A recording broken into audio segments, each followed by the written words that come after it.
Hi guys, hope you're having a great day. I'm just gonna dive right into this week's Q&A. What is your opinion on eating fermented foods? So I actually really like fermented foods. I love the taste of them. I love sauerkraut, I love pickles, I love kimchi. I will eat literally anything pickled. That said, I do think they're overhyped. I don't think they provide as much benefit. They're not really like a superfood necessarily. And they're overhyped quite a bit. And then, there's also like if you're somebody that struggles with blood sugar problems or someone that, has insulin resistance, you may want to not overdo it on these foods because they can overburden the liver with all the lactic acid that they have. So there's a lot of fermented foods. Different foods will have different levels of lactic acid, so you can kind of want to play around with what works for you and your body using your temps and pulses and stuff like that. What causes hirsutism? I don't have PCOS. So for those of you that don't know, hirsutism is excessive hair growth or just, unwanted hair growth in places like the chin, mustache area, chest, back, in women. And usually this is due to a really deep hormonal imbalance. So just because you don't have PCOS doesn't mean you can't get hirsutism. And hirsutism isn't defined by PCOS, if that makes sense.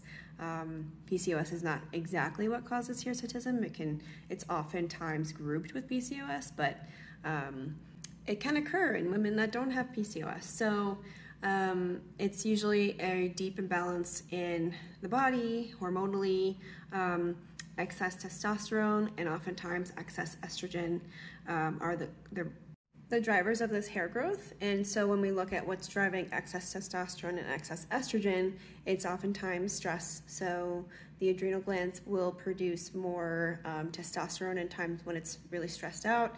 Estrogen dominance can also happen when we're stressed because the liver cannot detoxify excess estrogen or estrogen in general, so we end up with an excess. And then we have to look at hyperinsulinemia, so when we are stressed or when we're not balancing our blood sugar well, there's so many different factors that drive stress. We can end up with hyperinsulinemia, which basically stops sex hormone binding globulin. It lowers it, and so the body cannot scoop up excess hormones, because that's its job, sex hormone binding globulin, to scoop up excess hormones and keep hormones in check and regulated. So it could be a number of factors. You really have to look at all the stressors in your life, and it's often compounding. So, maybe you're not super stressed out right now, but what are the events that led up to right now in your situation? Because those all should be taken into account. So it's very complex. It's not a simple answer, but in short, if we were to really pull away the curtain, it's really stress that causes hirsutism. What causes restless leg syndrome? So this is usually a mineral imbalance, and usually it is a magnesium deficiency, but just because we have a magnesium deficiency doesn't mean we should go ahead and supplement it, because other minerals need to be taken into account first. So getting a hair tissue mineral analysis to figure out exactly where you're at with all your minerals, and figuring out a targeted and very smart way to start supplementing and replenishing is the best way to go. Is desiccated liver a good alternative to eating organ meats if we can't stomach them? Sure, yeah, I think so. I know a lot of people that can't stomach them, and they take it, and it helps. I see it move the needle for sure. That said, if you can, I would definitely try to eat organ meats and try to eat liver, whether it's in a pate or a smoothie, whatever you want to do with it. If it's just like frozen in little pill-sized bites, because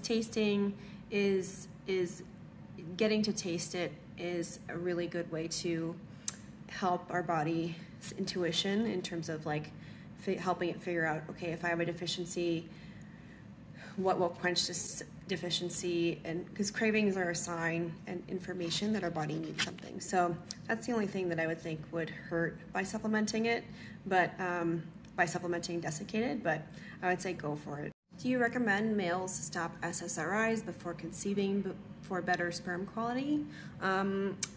You know, this is definitely a conversation you need to have with your doctor, but I do think that this can impact the child for sure. I've seen it in a couple of people where not the female was taking SSRIs, but the male was taking SSRIs, and a few of my clients actually, prior to working with me, and their children have autism. So I definitely think there is still a potential to impact the fetus if the male is taking SSRIs.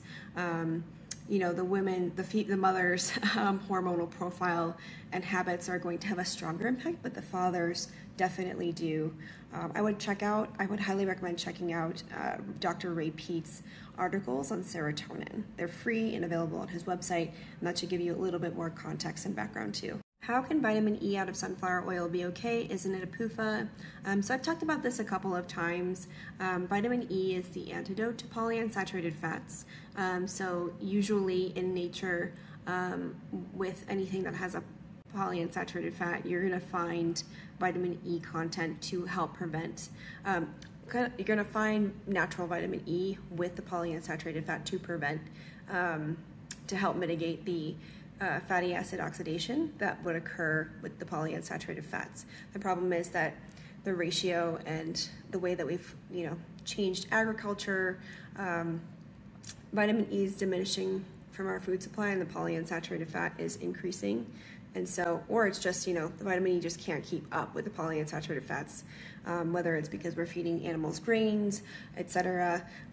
So there's just not quite enough vitamin E in the food sources that we get anymore to mitigate the level of polyunsaturated fats, which also deplete vitamin E.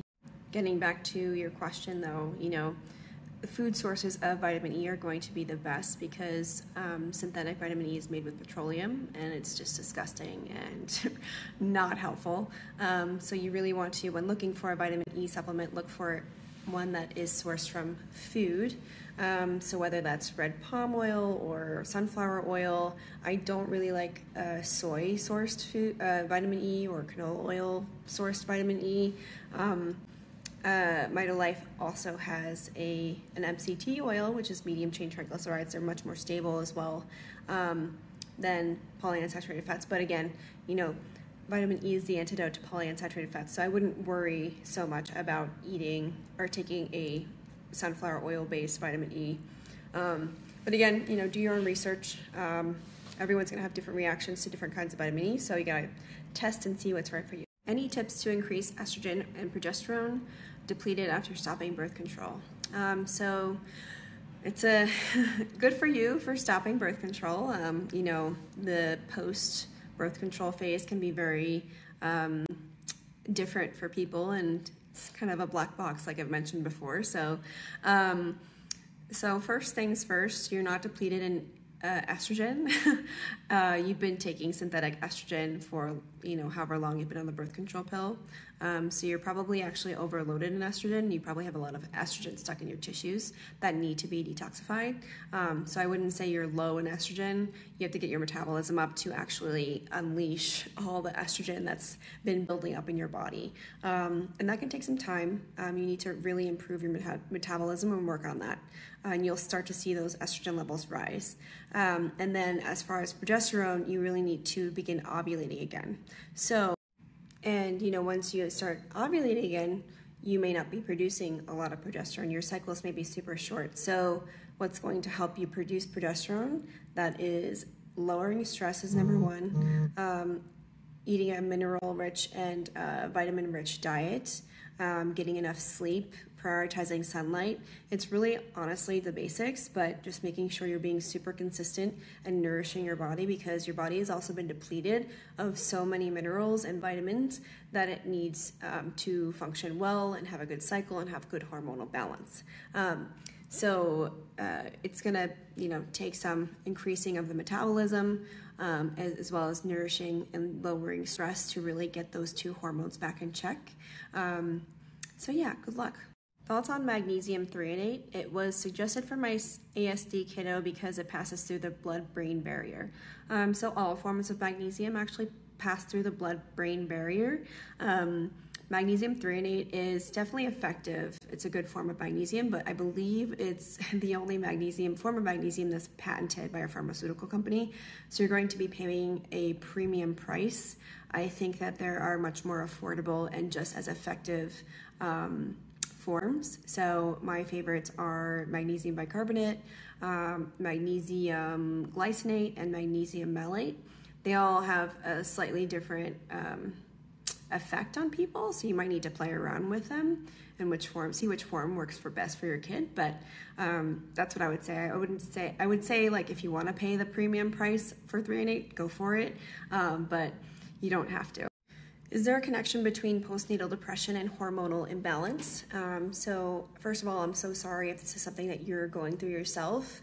I will say that Dr. Katharina Dalton, the doctor that literally coined the term PMS and defined it, she also has researched postnatal depression as well, and she defines postnatal depression as a hormonal disease. So absolutely 100% it is related to hormonal imbalance.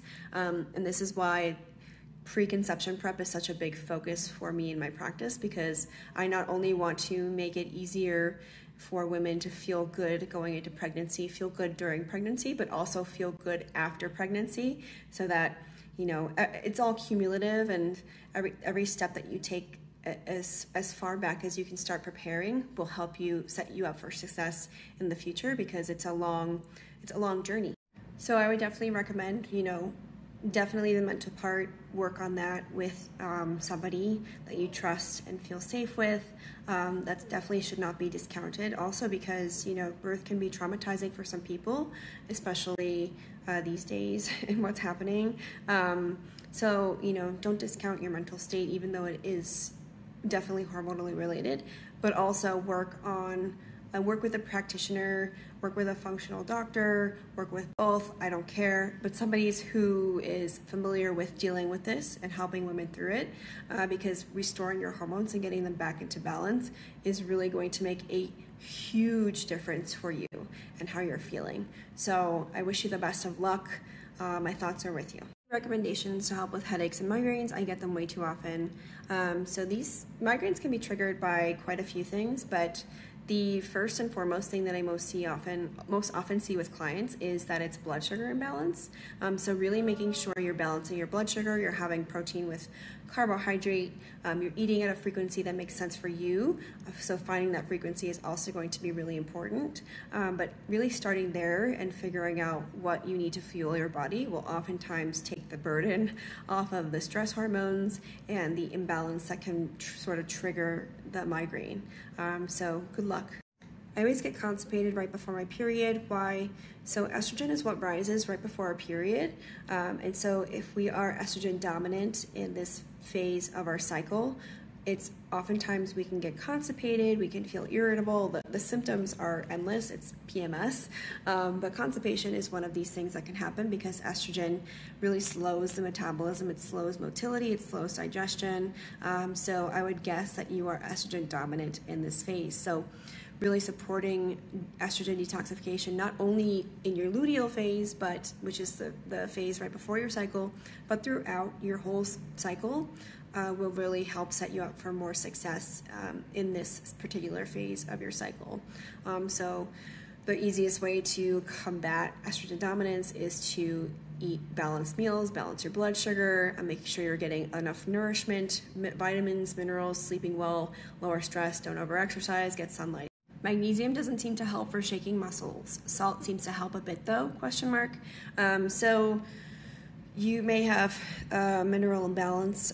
You probably aren't getting enough potassium either. So I might, if it's pretty serious, I might get a hair tissue mineral analysis to see what's going on, to really target a replenishment of minerals. Otherwise, you might want to try drinking coconut water with some salt during your workouts. Do you recommend raw carrot salad daily? I know we still need other retinol forms of vitamin A. So yeah, I don't eat the raw carrot salad. I eat a carrot, and it's not for its vitamin A, but it's for its estrogen binding properties. So yeah, I do eat carrots, but not for vitamin A. I eat it for estrogen detoxification. Hope that answers your question. If If you were pregnant, what foods would you eat to get folate? So I will be talking about this more in my upcoming course with the preconception PT, so stay tuned. Why do I get UTIs, pro-metabolic, and still sex-free lately? They are so naggy all the time. So I would look into your pelvic floor health. My friend, the preconception PT, is actually a pelvic floor specialist.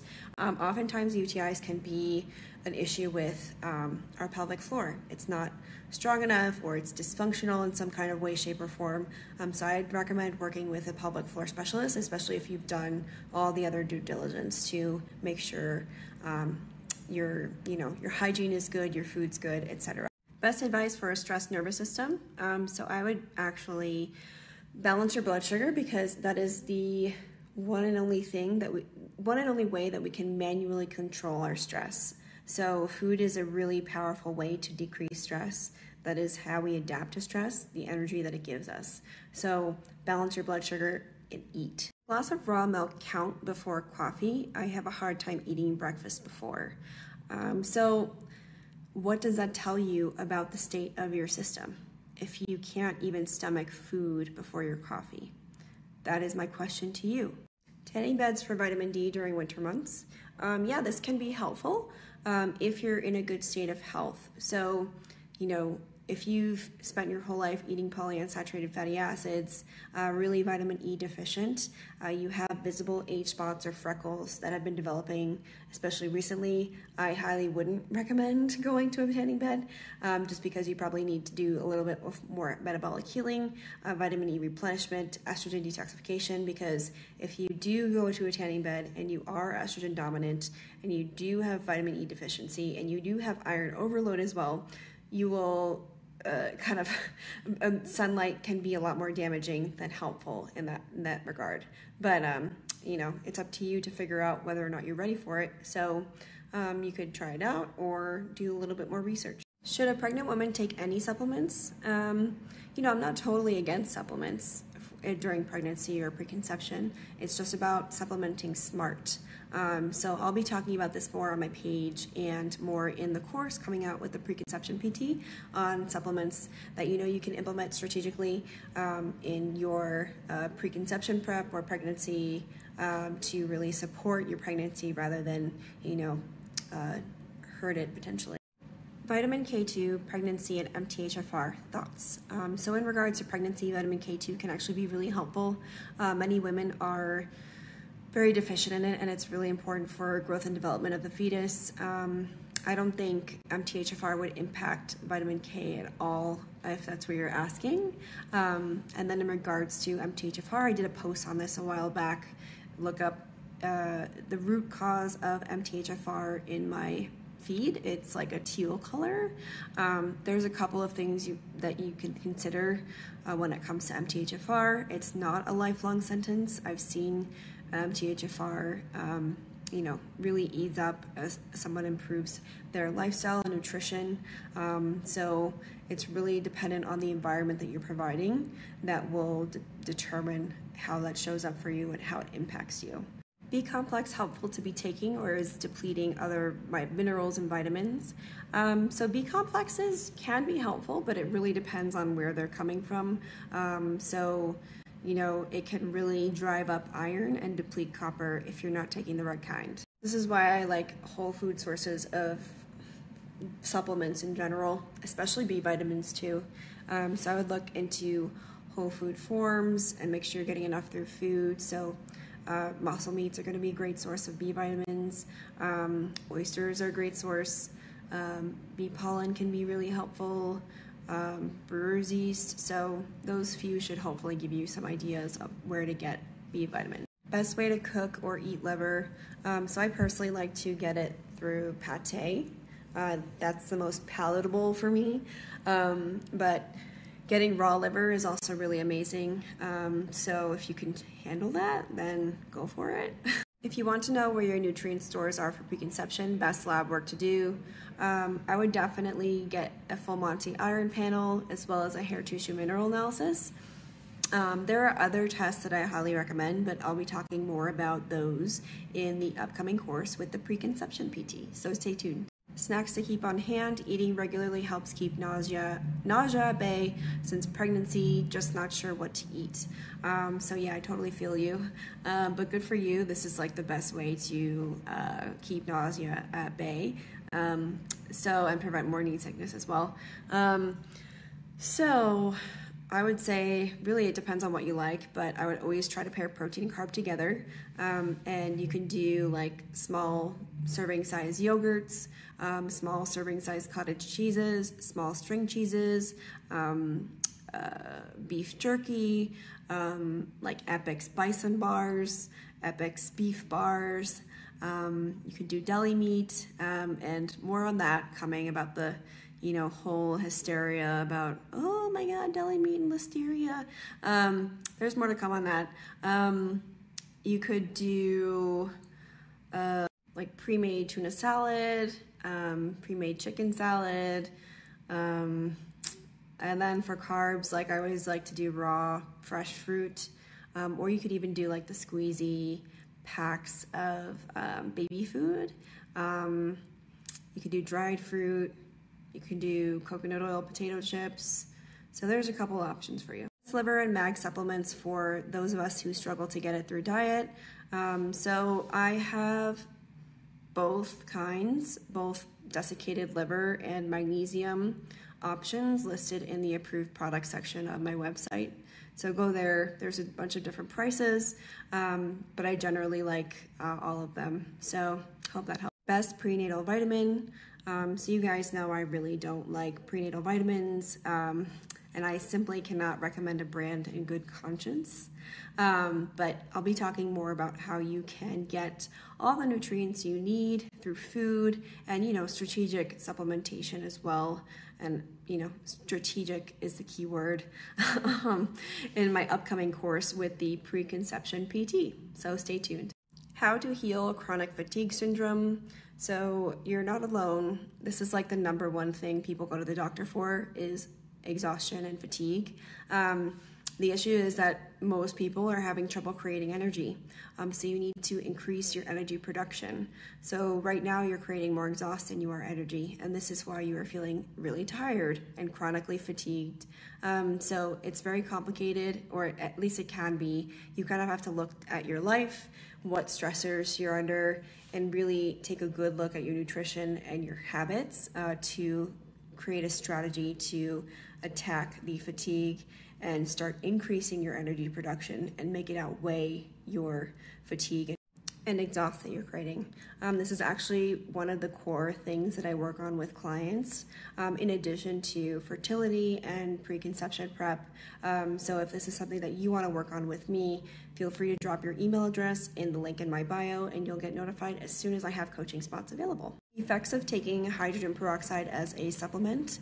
So I would never do this. Hydrogen peroxide is what's created when you have incomplete oxygen activity.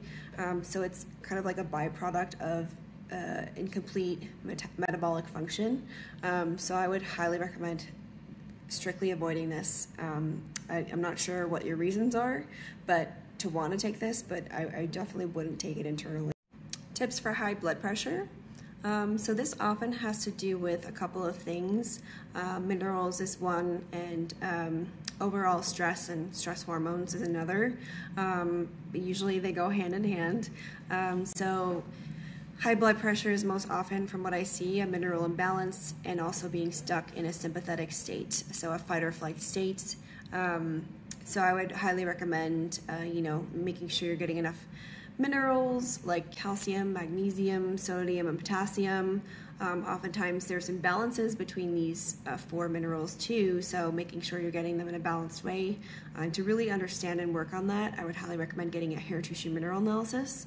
And then also just, see, are you spending your whole day with your mouth open? Are you sleeping with your mouth open? Because if you are, then you are constantly in a fight or flight state. So really addressing the lifestyle, the habits, the way you are spending your days will also help with high blood pressure. So I hope that helps get you started. But to really solve high blood pressure can sometimes be a little bit of a puzzle. But hopefully those are some tips that really just work. Thoughts on hyaluronic acid for skin. So this might be a little bit controversial, but I really don't like hyaluronic acid for skincare. It is carcinogenic, and you could easily find hundreds of studies on this. So I think it might be something that fizzles out maybe in a decade or so. But right now, you'll be hard pressed to find someone who isn't using it in their skincare and isn't promoting it. That said, I don't use hyaluronic acid, and I think my skin looks pretty good. So I think there are safer things and other things you can use. So hope that helps. Thoughts on biotin for hair growth? Overrated. I recently lost 30 pounds and now my hair is falling out. Why? A couple of questions for you. So how quickly did you lose the weight? What was your weight like before you lost 30 pounds? Are you still ovulating? Do you still have a cycle? What are you eating? Like all of these questions, there could be many reasons why your hair is falling out, but basically this is your body telling you that it doesn't feel safe anymore, and it doesn't feel safe enough to expend energy on your hair. So kind of figure out what happened. It may be that you lost too much weight or too quickly. So you may need to do some backtracking. It's hard to say without knowing more about your situation, but hope this gives you some ideas to get started. If you can't get grass-fed liver at times, is it better to get liver from the butcher or in capsules? So in this situation, I would probably just do the capsules until I could get my grass-fed liver again. Is it possible to lose baby weight after having the baby? How? Fast? Expensive? So this really just depends completely on your situation, where you're at, where you started from, what's your goals. So it's really hard to answer this question, but this is something that I help women with. So if you wanted to work together, feel free to sign up via the link in my bio to get notified as soon as I have coaching spots available. Is taking half a teaspoon of trace mineral drops the same as the adrenal cocktail? No, it's not nearly the same thing. Trace mineral drops are great, but they do not provide as much potassium, sodium, or whole food vitamin C as the adrenal cocktail. As much potassium, sodium, or whole food vitamin C as the adrenal cocktail. Transitioning out of a vegan diet 6 months postpartum, what dairy should I start with?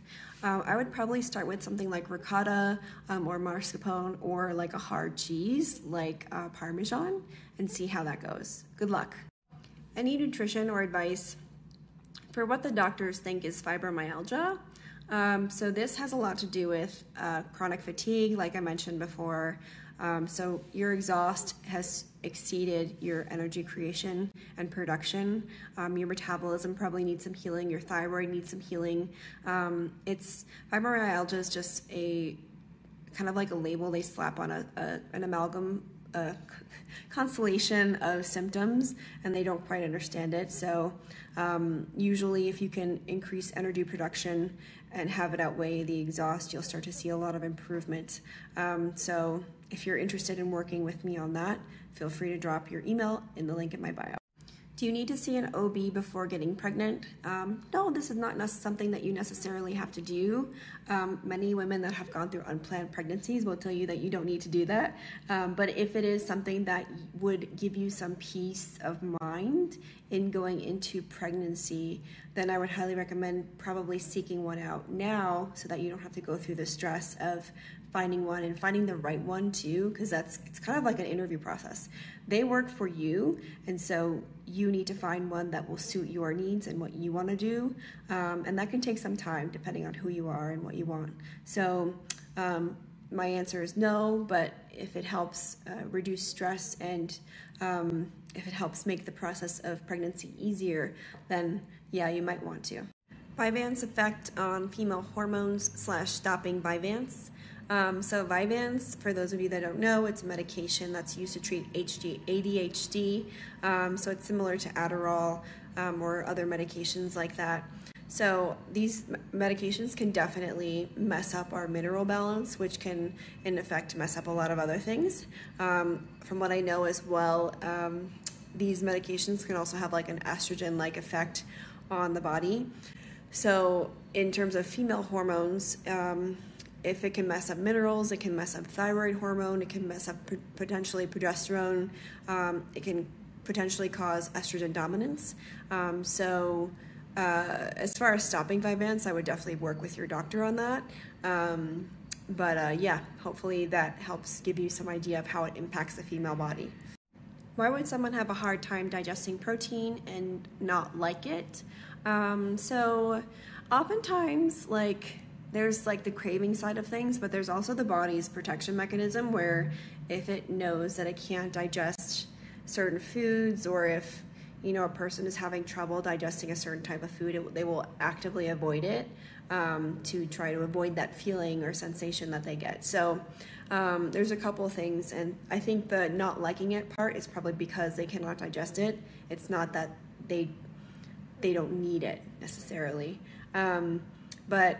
Protein, you need protein to digest. So if we are not making enough hydrochloric acid, if we are older, our hydrochloric acid also diminishes as we age. If we're not getting the cofactors that we need to make hydrochloric acid. So these are all things to consider when someone... So you or this person might need some type of digestive support so they can start assimilating the protein they need. They can start assimilating the cofactors they need, like vitamin C and zinc, etc., to make stomach acid, to then be able to digest protein properly, to then allow their bodies to start craving it and feeling good eating it. Protein is definitely something that everyone needs. It's such a big part of our infrastructure physiologically. I would, try to make sure that you're getting protein from other sources if it's not muscle meat necessarily outright. But there's other, more gentle or easier to digest proteins like fish and dairy and eggs that you could start with this person. Okay, guys, I tried to answer as many questions as possible. Can't get through everything. There's hundreds that come through. So if you didn't see yours answered, stay tuned for next time. Otherwise, I hope you enjoy this Q&A and you find it helpful. Thanks for watching.